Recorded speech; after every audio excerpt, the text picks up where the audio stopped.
Level up naman ang coffee experience sa Amerika dahil ang nagtimpla, isang robot.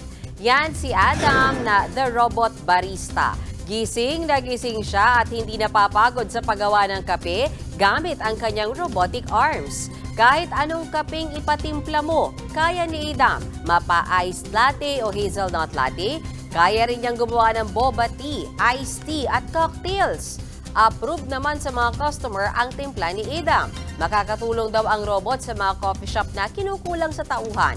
Yun nga lang, nagkakahalaga si Adam ng $180,000 o mahigit 10 milyong piso.